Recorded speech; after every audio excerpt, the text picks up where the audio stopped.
The blind date invitation landed in Grace Elliott's inbox 3 weeks ago, and she had been calculating escape routes ever since. Her best friend Sarah had been relentless. "He's perfect for you," Sarah insisted over coffee, eyes bright with matchmaking fervor. "He's successful, grounded, and he actually reads books." Real books, Grace, not just business journals. Grace had tried every excuse. Work was too demanding. She wasn't ready. Mercury was in retrograde. But Sarah had an answer for everything. And now Grace found herself standing outside a wine bar in downtown Portland on a Friday evening, wearing a dress she had changed in and out of 4 times, contemplating whether it was too late to fake appendicitis. Her phone buzzed. Sarah's text read, "I can see you from inside. Get in here or I'm coming out." Grace looked up sharply. Through the window, Sarah waved from a corner table, sitting next to a man Grace couldn't quite make out. Taking a breath that did nothing to calm her nerves, Grace pushed through the door.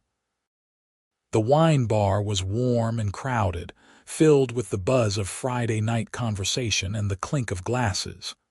Sarah stood immediately, practically vibrating with excitement. "Grace, finally. This is my husband, Mark, and this is Adam." Grace turned to face her blind date, and her practiced smile faltered for just a moment. The man rising from his seat was nothing like what she had pictured.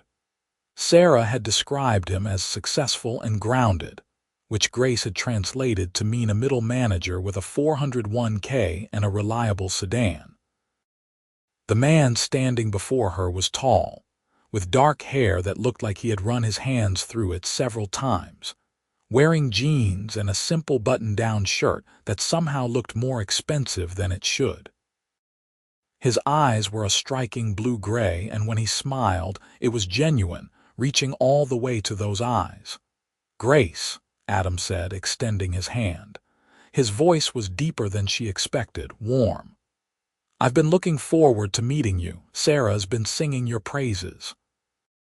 His handshake was firm but not crushing, and Grace found herself actually returning his smile instead of deploying one of the polite but distant expressions she had prepared.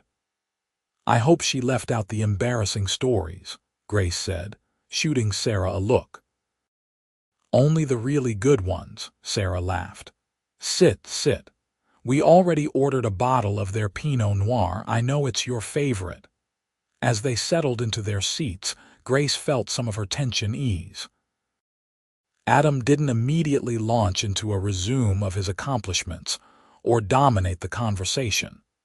Instead, he asked her about her commute into the city, whether she had trouble finding parking, small, considerate questions that felt genuine rather than obligatory. "Sarah mentioned you work in publishing," Adam said after the wine had been poured. "What's that like? I imagine it's changed a lot in recent years." Grace took a sip of wine, grateful for something to do with her hands. "It has. I'm an editor at Riverside Press. We do literary fiction mostly, some poetry. It's not the most lucrative field, but I love finding new voices, working with writers to help shape their stories." "That sounds incredible," Adam said, and the way he leaned forward slightly suggested he actually meant it. "What's the best part?" "The discovery or the collaboration?" No one ever asked her that. Most people wanted to know if she had worked with anyone famous or if she could help them get published. Grace found herself genuinely considering the question. "The collaboration," she said finally. "There's something magical about working with a writer who has this raw, powerful story, but maybe doesn't quite know how to structure it yet. You work together, going back and forth, and then suddenly it clicks. The story becomes what it was always meant to be. It's like being part of something being born." Adam's smile widened. "That's exactly what I was hoping you'd say." "Why?" Grace asked, curious now. "Because it means you love the process, not just the outcome. That's rare." Before Grace could respond, Sarah jumped in. "Adam's being modest. He runs a company. Several companies, actually. He's one of those people who makes things happen. Grace saw Adam's jaw tighten slightly, a flicker of something, discomfort maybe, crossing his face. Sarah exaggerates. I own a construction and development firm. We build things. It's not that exciting. Don't listen to him, Mark chimed in. Johnston Development is one of the biggest firms in the Pacific Northwest. They just finished that new performing arts center downtown. The one with the glass facade, Grace asked, impressed despite herself. She had walked past it several times, admiring the way it seemed to capture and reflect light. Adam shrugged, looking almost embarrassed. We had a good architect. I just make sure things get built on time and on budget. There was something refreshing about his understatement. Grace had been bracing herself for bragging, for the kind of man who measured his worth in square footage and profit margins. Adam seemed almost uncomfortable with the attention. The conversation flowed more easily after that. They discovered they had both grown up in the Portland area, had probably been at some of the same concerts in college without knowing it. Both had a weakness for bad action movies and good Thai food. Sarah and Mark eventually excused themselves, claiming they needed to get home to relieve their babysitter, but Grace barely noticed them leave. She was too caught up in a debate with Adam about whether the book was better than the movie, a discussion that had started with The Godfather and had somehow spiraled into passionate defenses of various adaptations. Okay, but you have to admit that sometimes the movie improves on the book, Adam argued, refilling her wine glass. The Princess Bride is a perfect example. That's because William Goldman wrote both the book and the screenplay, Grace countered. He was improving on himself. That doesn't count. Fine. What about Jaws? Grace opened her mouth to argue, then paused. Okay, you might have a point there, but that's an exception. I'll take it, Adam said, looking triumphant. Then his expression softened. This is nice. I have to admit I was nervous about tonight. You were nervous? Grace said, surprised. You seem completely at ease. I'm good at faking it, Adam admitted.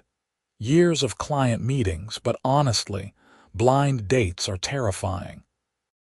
There's all this pressure, and you don't know if you'll have anything to talk about, and you're both wondering if you can make an excuse to leave after one drink. Grace laughed, relieved that he had felt the same way. I've been planning escape routes for 3 weeks. And now I'm glad I didn't use any of them. The words came out more honest than she had intended, but Adam's smile made her glad she had said them. They stayed at the wine bar until closing, the crowd thinning around them as they talked about everything and nothing. When the server finally approached with the apologetic look of someone who needed them to leave, Grace was startled to realize 3 hours had passed. Outside, the October air was crisp and cool. Grace wrapped her jacket tighter around herself, and Adam immediately shrugged out of his blazer. Here, he said, draping it over her shoulders before she could protest. I'm okay, really, Grace said, but she didn't take it off. It smelled like cedar and something else, something warm and distinctly him. I know, Adam said, but let me be a gentleman. My mother would be disappointed if I didn't. They walked slowly toward where Grace had parked, neither seeming eager to end the evening. The streets were quieter now, lit by street lamps that cast everything in a golden glow. Can I see you again? Adam asked as they reached her car. Maybe dinner next time. I know a great Thai place. I'd like that, Grace said, and meant it completely. Adam's smile could have lit up the entire street. How's tomorrow? Grace laughed. Eager, apparently, Adam said, looking slightly sheepish. Too much, no, Grace said softly. Tomorrow works. He waited until she was in her car, engine started, before he walked away.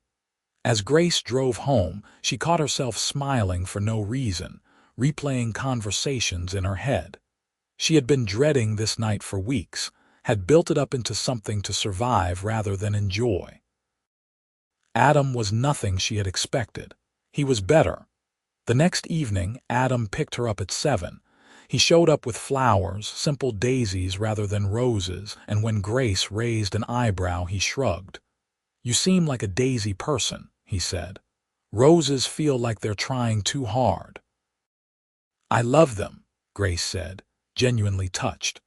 She put them in water while Adam waited in her small living room, and she was suddenly aware of how modest her apartment was.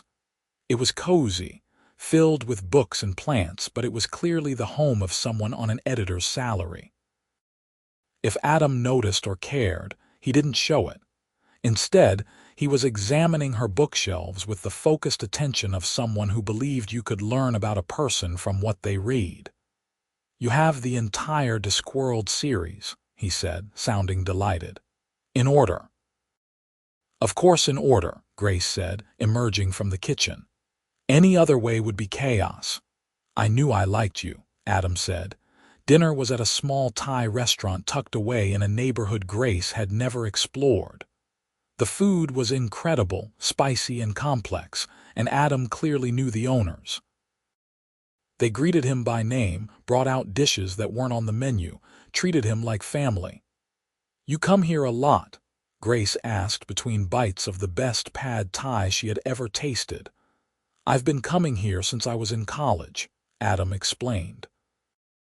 "When I was first starting my company, working 18-hour days, this place kept me fed. They'd stay open late for me, send me home with leftovers. When things got better, I tried to return the favor." "Return the favor how?" Adam looked uncomfortable again, like he had revealed more than he intended. "Their building was being sold. The new owner wanted to triple their rent. I bought the building. They pay the same rent they always have." Grace studied him, this man who seemed embarrassed by his own kindness. "You bought an entire building so a restaurant could stay in business. It's a good investment," Adam said quickly. "The building's worth more than I paid, and the food's incredible." But Grace saw through the deflection. There was something deeply decent about Adam Johnston, something that made her chest feel warm. Over the next few weeks, Grace and Adam fell into an easy rhythm. They saw each other 3 or 4 times a week, fitting dates around Grace's manuscript deadlines and Adam's project meetings. He took her to a jazz club, to a bookstore reading, to a hiking trail with a view that made her catch her breath. She introduced him to her favorite coffee shop, to the vintage movie theater that played classics on weekends, to her own favorite spot, a quiet bench by the river where she went to think.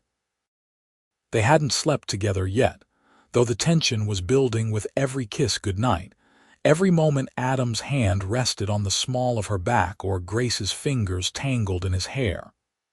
There was something old-fashioned about their courtship, something deliberate. Adam never pushed, and Grace found herself appreciating the slow burn, the way anticipation made every touch feel electric. Sarah was thrilled, calling every few days for updates. "I told you," she crowed. "I told you he was perfect for you." "He's pretty great," Grace admitted. They were having lunch at their usual spot, a sandwich shop halfway between their offices. "I just keep waiting for the other shoe to drop."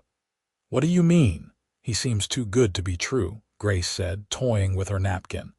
"He's kind, funny, smart, successful. He listens when I talk. He remembers little things I mention in passing. Last week I mentioned I was stressed about a deadline, and he showed up at my office with coffee and pastries from that bakery I love. And this is a problem because—" "It's not a problem," Grace said. "It's just I don't know much about his life beyond our dates. He's never invited me to his place. He doesn't talk much about his work or his friends. Sometimes I feel like I'm only seeing part of him." Sarah considered this. "Have you asked him about it?" "Not directly. I don't want to seem pushy." "Grace, you're falling for this guy. You have a right to know more about his life." Grace knew Sarah was right, but there was a part of her that was afraid to push, afraid that asking too many questions might break the spell of these perfect weeks. That Friday, Adam picked her up for what he said was a surprise. He wouldn't tell her where they were going, just that she should dress comfortably. They drove out of the city, heading toward the coast, talking and laughing as the landscape shifted from urban to rural. The sun was setting when they pulled up to a small beach house, perched on a cliff overlooking the ocean. "What is this?" Grace asked as Adam helped her out of the car. "Somewhere I wanted to share with you," Adam said, looking nervous in a way she hadn't seen before. "It's mine. I bought it a few years ago as a place to escape when things get too hectic. No one else really knows about it except Mark and Sarah. I wanted to bring you here." The house was beautiful in its simplicity, all windows and wood, designed to showcase the view. Inside was cozy, with a stone fireplace and comfortable furniture that looked lived in rather than decorative. There were books on the shelves, a guitar in the corner, signs of a real person's life. "This is incredible," Grace said, walking to the wall of windows that looked out over the ocean. The water was darkening with the sunset, all purples and golds. Adam came to stand beside her, close enough that she could feel his warmth. "I wanted you to see this part of my life, the quiet part, the part that's just mine." He paused, then continued, "I realized I've been holding back. Not intentionally, just, I'm used to keeping work and personal life separate. But with you, I don't want that separation. I want you to know all of me." Grace turned to look at him, seeing vulnerability in his expression. "I want that too." "I brought wine and ingredients for dinner," Adam said. "I thought I'd cook for you. Fair warning, I'm decent but not amazing in the kitchen." "I'll supervise," Grace said, smiling. They worked together in the small kitchen, Adam following a recipe for seafood pasta while Grace chopped vegetables and offered commentary. It was domestic and easy, and Grace felt something shift inside her, like a wall coming down. This was what a future could look like, she thought. Easy evenings and shared tasks, laughter and companionship. After dinner, they sat on the deck wrapped in blankets, watching the stars emerge over the water. Adam had built a fire in the outdoor pit, and the flames danced and crackled. "Tell me something you've never told anyone," Grace said, emboldened by wine and contentment. Adam was quiet for a moment. "I'm terrified of failing," he said finally. "Everyone sees the success, the buildings, the business, but I'm constantly afraid it's all going to come crashing down, that I'll make a wrong decision and lose everything." "Does it feel like that might happen?" "No," Adam admitted. "The company's solid, better than solid, but the fear doesn't care about logic." Grace reached for his hand. "I obsessively reread my editorial notes before I send them to authors," she confessed, "even after 15 years in the business. Every time, I'm convinced I've somehow gotten it completely wrong.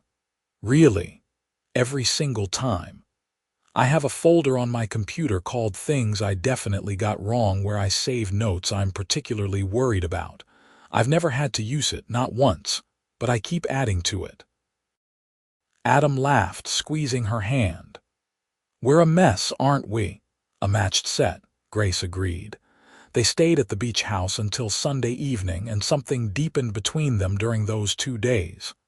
They took long walks on the beach, cooked meals together, talked until late into the night.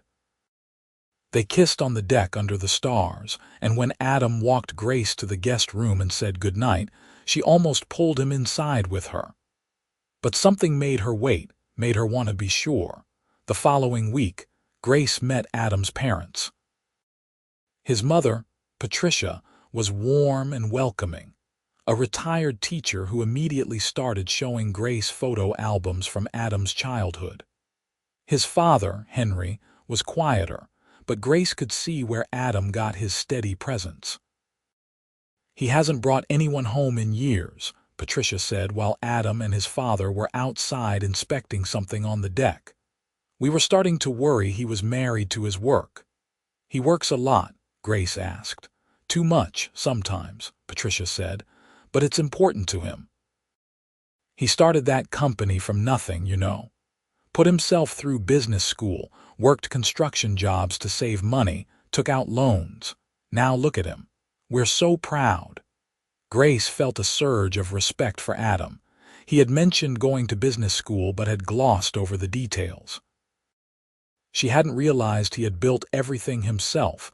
When Adam and his father came back inside, Henry pulled Grace aside. "My son is happy," he said simply.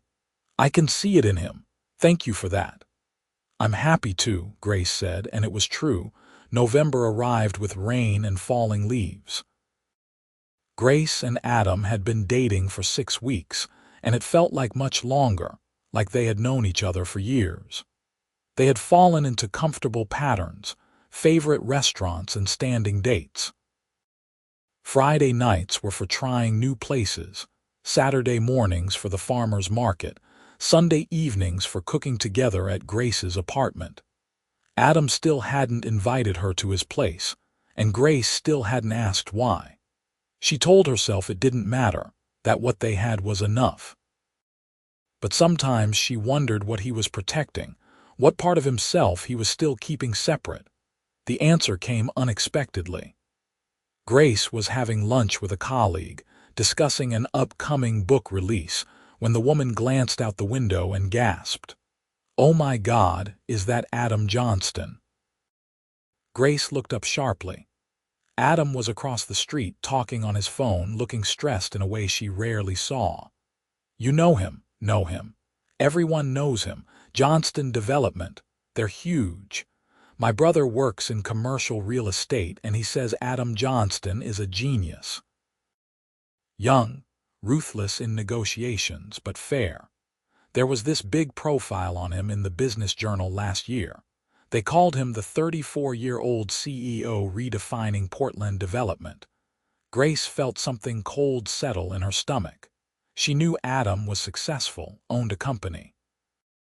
But the way her colleague was talking about him, with awe and slight intimidation, made her realize she hadn't fully understood the scope of his success. That evening, Grace searched for Adam online, something she had deliberately avoided doing. The articles that came up painted a picture of someone far more influential than she had imagined. Johnston Development was valued at over $200 million. Adam had been featured in Forbes, had given a TED talk, was on the board of multiple charities. There were photos of him at galas, in expensive suits, looking polished and powerful and nothing like the man who showed up at her door in jeans with daisies.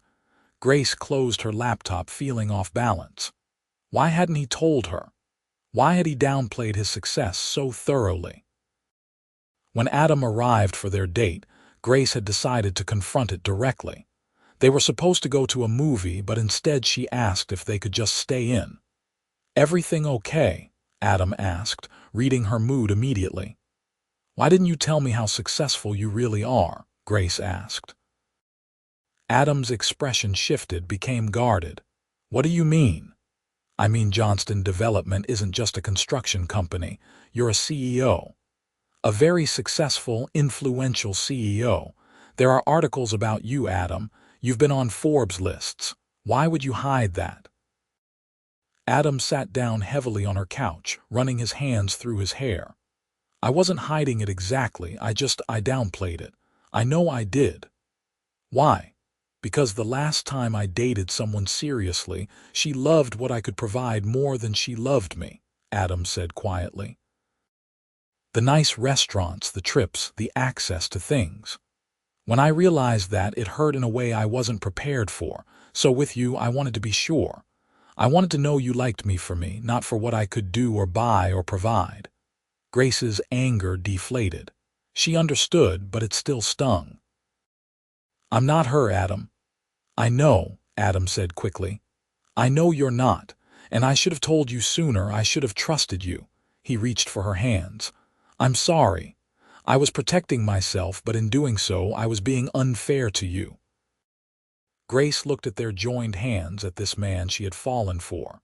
"Can I see where you live?" Adam blinked, surprised. "What?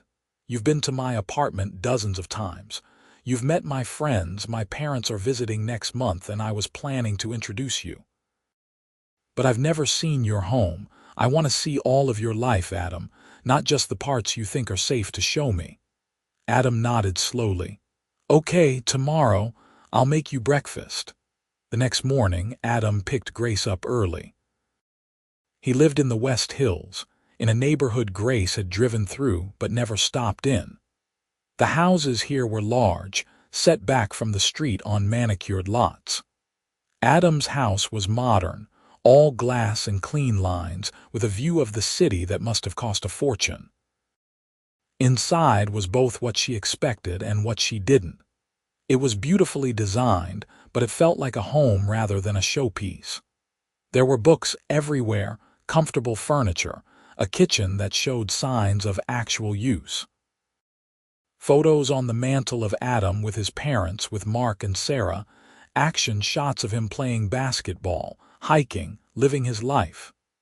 This is beautiful, Grace said, walking through the open living space. It's too much house for one person, Adam admitted. I bought it thinking I'd grow into it, that there would be a family someday, but that hasn't happened yet. Yet. The word hung in the air between them. Adam made breakfast, omelets and fresh coffee, and they ate on his deck overlooking the city. The morning was clear, and Portland spread out below them like a promise. I need you to understand something, Adam said, setting down his fork. The money, the success, it's not who I am. It's what I've built, but it's not me. The me that matters is the one who reads fantasy novels and burns pasta and is terrified of letting people down. That's who I am when I'm with you. I know that, Grace said. But the successful CEO is also you. You don't have to hide that part. I'm proud of what you've accomplished. I just want honesty between us. You have it, Adam said.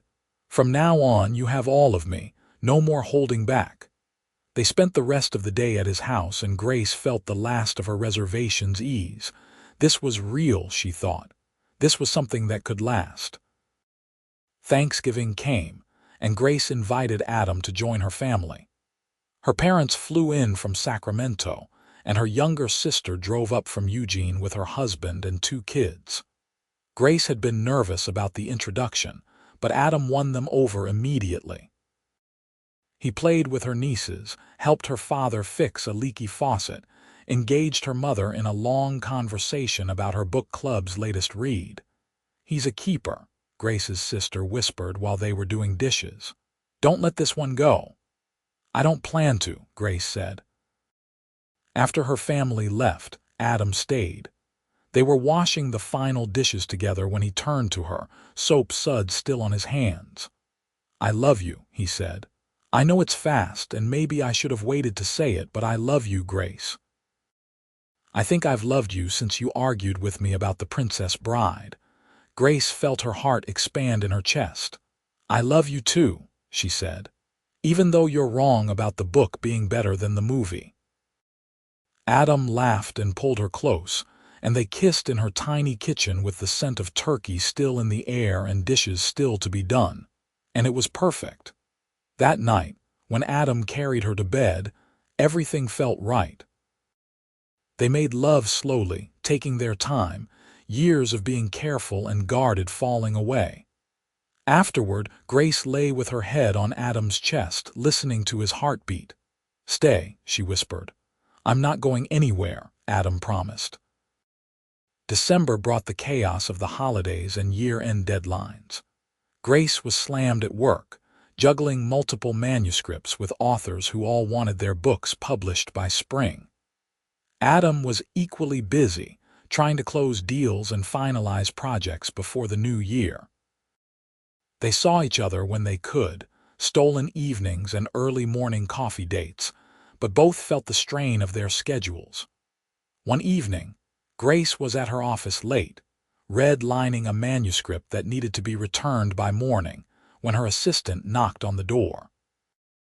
There's someone here to see you, she said, looking amused. Adam appeared behind her carrying a bag from Grace's favorite takeout place. I figured you hadn't eaten. Grace wanted to cry with relief and gratitude. You're a lifesaver. They ate dinner in her office, Grace sitting on her desk while Adam took her chair and talked about their days. It was simple and domestic and exactly what Grace needed. I'm sorry I haven't been around much, Adam said. I'm sorry too. This is just a busy season. It is, Adam agreed. But I don't want us to lose this. What we have. We need to make time even when things are hectic.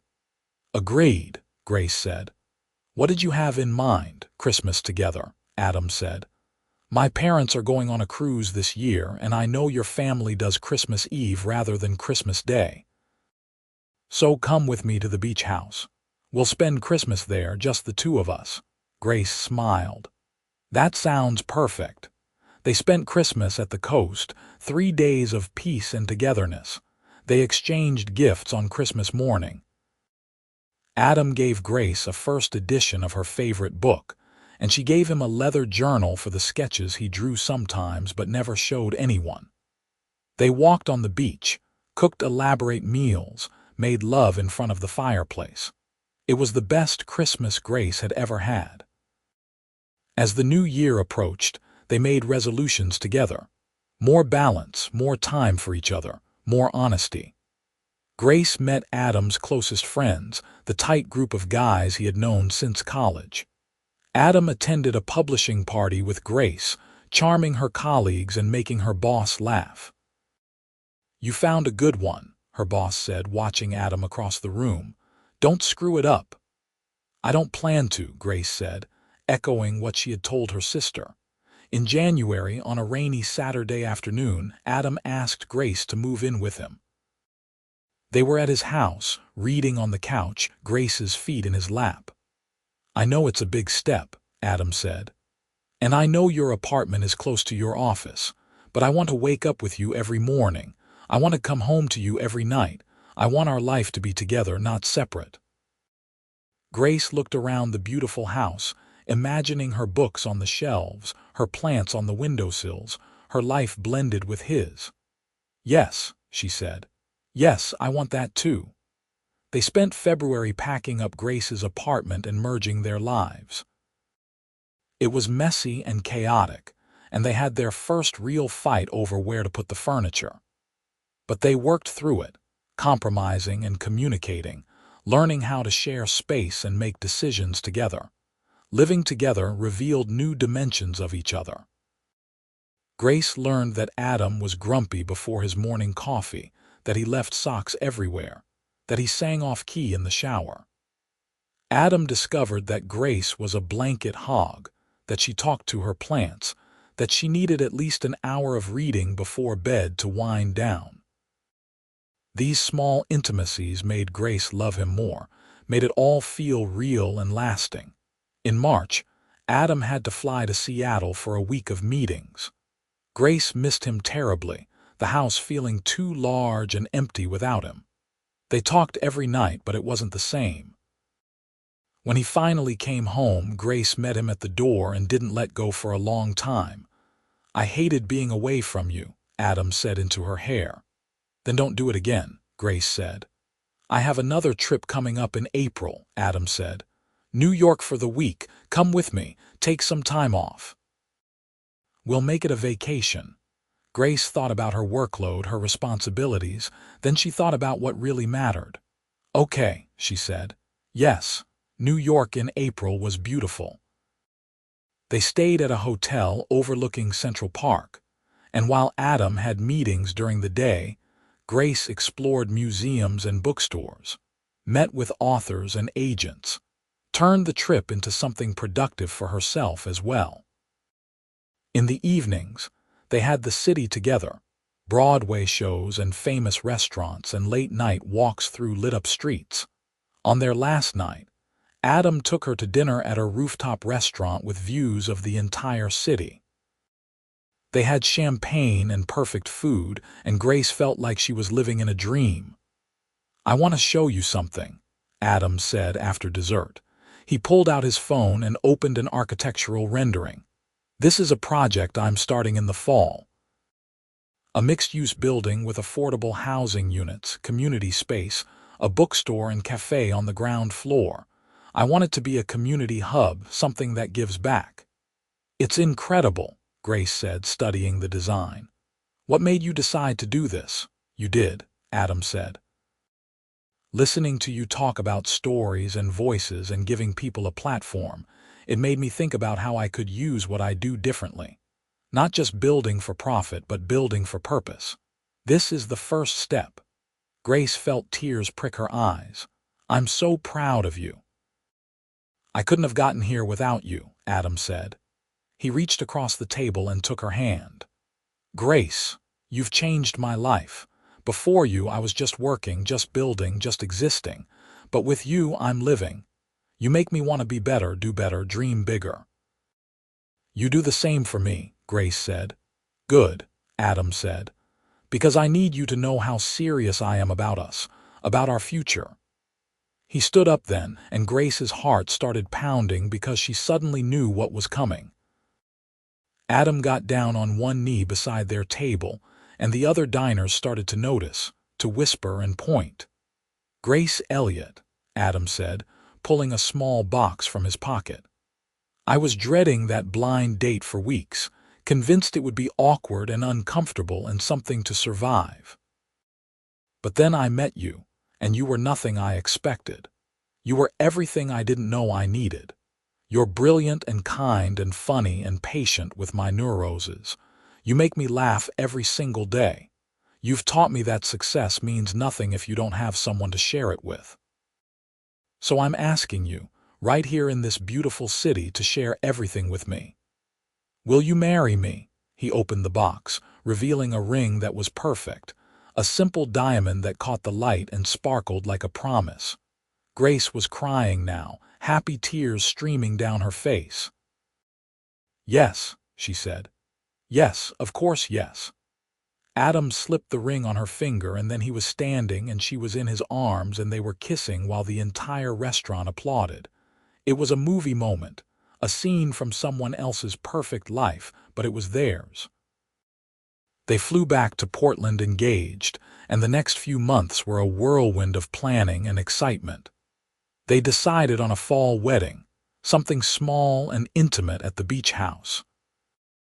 Grace's mother wanted to help plan everything, and Adam's mother wanted to be included, and coordinating everyone was a challenge. But they navigated it together, making decisions as a team. Work continued, busy as always, but Grace found she was better at balancing it now. She had learned to say no, to delegate, to prioritize what mattered. Adam was doing the same, turning down some projects to focus on ones that had meaning, that aligned with his new vision for his company. In June, they had an engagement party that Sarah and Mark threw for them. All their friends and family gathered, and there were toasts and laughter and stories about the blind date that had started everything. I knew, Sarah said in her speech. I knew from the first time I met Adam that he was perfect for Grace. He's smart enough to keep up with her, kind enough to deserve her, and stubborn enough to match her. I'm so happy I was right. You're never going to let me forget this, are you? Grace said later. Never, Sarah confirmed. I'm putting successful matchmaker on my resume. Summer passed in a blur of happiness. They spent weekends at the beach house, working on wedding details and just being together. They took a trip to wine country with Grace's sister and brother-in-law, went hiking with Adam's college friends, hosted a big 4th of July barbecue at their house. In August, Grace's book, a novel she had worked on for 3 years with a debut author, hit the bestseller list. It was a huge victory, validation of all the work and belief she had poured into the project. Adam took her out to celebrate, and they toasted to her success. How does it feel? Adam asked. Amazing, Grace said. But you want to know what feels even better? Having you here to celebrate it with me. That's the real win. September arrived, and with it final wedding preparations. Grace was simultaneously excited and nervous, wanting everything to be perfect. Adam was calmer, focused on the marriage rather than the wedding. "As long as you're at the end of that aisle, the rest doesn't matter," he told her when she was stressing over centerpieces. "You're right," Grace said, taking a breath. "You're absolutely right." The week of the wedding, everyone descended on Portland. Grace's family, Adam's parents and extended relatives, their closest friends. The beach house filled with laughter and chaos, final fittings and rehearsals. Grace barely saw Adam, tradition keeping them apart, and she missed him terribly. The morning of the wedding, Grace woke in the guest room of the beach house, sun streaming through the windows. Her sister and Sarah were already there, having snuck in with coffee and pastries. "Ready to get married?" her sister asked. "So ready," Grace said. They spent the morning getting ready, Grace's mother fixing her hair while Sarah did her makeup, her sister making sure every detail was perfect. The dress was simple, elegant, exactly what Grace wanted. When she finally looked at herself in the mirror, she barely recognized the glowing woman staring back. "Adam's going to lose his mind when he sees you," Sarah said, wiping away tears. The ceremony was at sunset, on the beach in front of the house. Chairs were set up in the sand, and a simple arch was decorated with flowers. The wind was perfect, the light golden, the moment crystalline in its beauty. Grace walked down the makeshift aisle on her father's arm, and when she saw Adam waiting for her, tears filled her eyes. He was in a dark suit, no tie, looking handsome and nervous and completely in love. When their eyes met, he mouthed "wow," and she laughed. The ceremony was short and sweet. They had written their own vows, promises about partnership and support and choosing each other every day. When Adam slipped the wedding band on her finger, his hands were shaking. "I love you," he whispered just for her. "I love you too," she whispered back. "You may kiss your bride," the officiant said, and Adam didn't need to be told twice. The reception was on the deck of the beach house, fairy lights strung everywhere, long tables filled with good food and great wine. They danced to a live band, Adam spinning Grace around the makeshift dance floor while their friends and family cheered. Grace's father gave a toast that made everyone cry, and Mark told embarrassing stories about Adam from college that made everyone laugh. As the night wound down and guests started to leave, Grace and Adam stood at the edge of the deck, looking out at the dark ocean. "Mrs. Johnston," Adam said, testing out the name. "I'm keeping Elliott professionally," Grace reminded him, "but I like the sound of it anyway." "Grace Elliott Johnston," Adam said. "My wife. I can't believe I get to say that." "Believe it," Grace said, leaning into him. "You're stuck with me now." "Best trap I ever walked into," Adam said, and kissed her under the stars. They spent their honeymoon in Italy, 2 weeks of art and food and culture. They wandered through Rome, Venice, Florence, falling more in love with each day. They learned to make pasta in Tuscany, got lost in the streets of small villages, watched sunsets from ancient ruins. It was romantic and perfect, and everything Grace had dreamed of. When they returned to Portland, real life was waiting. Work, responsibilities, the daily rhythm of marriage. But it was a good rhythm, Grace thought. She loved coming home to Adam every night, loved making dinner together and talking about their days, loved falling asleep next to him and waking up in his arms. In November, just over a year after they had met, Grace found out she was pregnant. She had been feeling off for a few weeks, tired and emotional, but had attributed it to stress. When she finally took a test and saw the positive result, she sat on the bathroom floor in shock. She told Adam that night over dinner. She had planned something elaborate, but in the end, she just blurted it out, "I'm pregnant." Adam froze, fork halfway to his mouth. "What? I'm pregnant," Grace repeated. "About 6 weeks, I think. I took 3 tests. They were all positive." Adam set down his fork carefully, and for a moment Grace couldn't read his expression. Then his face broke into the biggest smile she had ever seen. "We're having a baby," he said, voice full of wonder. "We're having a baby," Grace confirmed. Adam was out of his chair in a second, pulling her into his arms, laughing and crying at the same time. "I can't believe it. This is amazing. You're amazing. We're going to be parents." "Are you ready for this?" Grace asked, suddenly nervous. "With you, I'm ready for anything." The pregnancy was mostly smooth. Grace had morning sickness that lasted into the afternoon, and she was exhausted constantly, but Adam was there for all of it. He went to every appointment, read every book, took over most of the cooking when certain smells made Grace nauseous.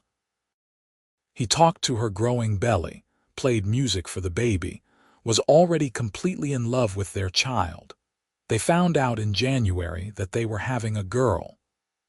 Adam cried in the ultrasound room, holding Grace's hand and staring at the screen like it held all the secrets of the universe. "A daughter," he kept saying. "We're having a daughter." They spent the spring preparing. They turned one of the spare rooms into a nursery, painting it a soft yellow and filling it with books and toys and everything a baby could need. Grace's mother came to visit and helped organize everything, while Adam's mother knitted blankets and booties and tiny sweaters. Grace worked up until 2 weeks before her due date, determined to finish the projects she had committed to. Adam worried constantly, but respected her choice. He just made sure she had everything she needed, that she wasn't overdoing it, that she knew he was there. Their daughter, Audrey Grace Johnston, was born on a sunny day in early June. Labor was long and difficult, and there were moments Grace was sure she couldn't do it. But Adam was there the whole time, holding her hand, encouraging her, loving her through every contraction. When Audrey finally arrived, small and perfect and screaming, Grace felt her heart expand in ways she hadn't known were possible. Adam held his daughter for the first time with shaking hands and tears streaming down his face. "Hi, baby girl," he whispered. "I'm your dad. I'm going to love you forever." Grace watched them together, this man she loved and the daughter they had created, and felt complete. The first few months of parenthood were exhausting. Sleepless nights and constant feedings and learning how to be parents. But they figured it out together, supporting each other through the hard moments and celebrating every milestone. Adam was an amazing father, patient and gentle, and completely devoted.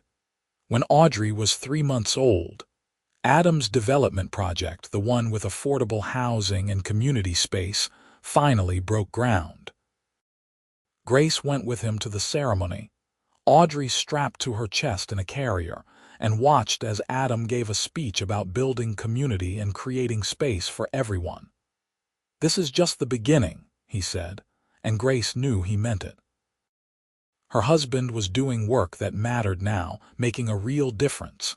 That evening, after Audrey was asleep, Grace and Adam sat on their deck, the lights of Portland spread below them. "2 years ago, I was dreading a blind date," Grace said. "I had convinced myself it would be terrible." "And now?" Adam asked. "Now I can't imagine any other life," Grace said. "You were nothing I expected, Adam, but you turned out to be everything I needed." "The CEO realizes nothing expected means everything," Adam said, quoting the phrase that had become a sort of joke between them. "That's us." "That's us," Grace agreed. They sat in comfortable silence, watching the stars emerge, thinking about the journey that had brought them here. From that first reluctant meeting to this moment, parents and partners building a life together. Audrey cried from inside, and they both stood, moving as one toward their daughter. This was their life now, full and rich and occasionally chaotic, but built on a foundation of love that had started with a blind date neither of them had wanted. Grace picked up Audrey, soothing her back to sleep, and Adam wrapped his arms around both of them. His family, his everything. "I love you," he whispered to Grace. "I love you too," she whispered back. And in that moment, with their daughter between them and their whole future ahead, everything was exactly as it should be. Grace had been dreading that setup for weeks, convinced it would be just another awkward evening to survive. But Adam had been nothing she expected. He had been quiet when she thought he would be boastful, humble when she thought he would be arrogant, genuine when she thought he would be performing. He had been nothing she expected, and in being so, he had become everything she could have hoped for.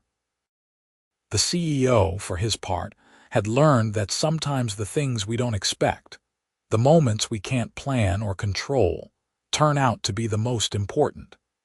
He had spent years building empires and making deals, thinking success was measured in dollars and square footage. But Grace had shown him a different kind of wealth, one measured in moments and laughter and quiet evenings at home. Nothing expected had turned out to mean everything. And as they stood there together, their small family in the home they had built, both Grace and Adam knew that the best was yet to come. There would be more milestones, more challenges, more moments of joy and difficulty. Audrey would grow, and maybe there would be more children. Grace's career would continue to flourish, and Adam's projects would keep making a difference in their community. They would argue sometimes, struggle sometimes, doubt sometimes, but they would do it all together, partners in every sense of the word. The journey from that dreaded blind date to this moment had been unexpected in the best possible way. Grace had walked into that wine bar convinced she was wasting an evening, and instead she had found her future. Adam had shown up nervous and guarded, afraid to be vulnerable, and instead had found someone who saw through his success to the man underneath. Their story was proof that sometimes the best things in life are the ones we don't see coming. That opening yourself up to possibility, even when you are scared or reluctant, can lead to magic. That the person who seems all wrong on paper might be exactly right in reality. As the years went on, they would tell their story often. At dinner parties, to friends getting married, eventually to Audrey when she was old enough to understand. It would become a family legend, the tale of the blind date neither wanted that turned into a love story for the ages. And every time they told it, Grace and Adam would exchange a look, a private smile that said everything. They had found each other against the odds, despite their expectations, through a setup Grace had dreaded for weeks. But that dread had led to discovery, and that discovery had led to love, and that love had led to this life they had built together.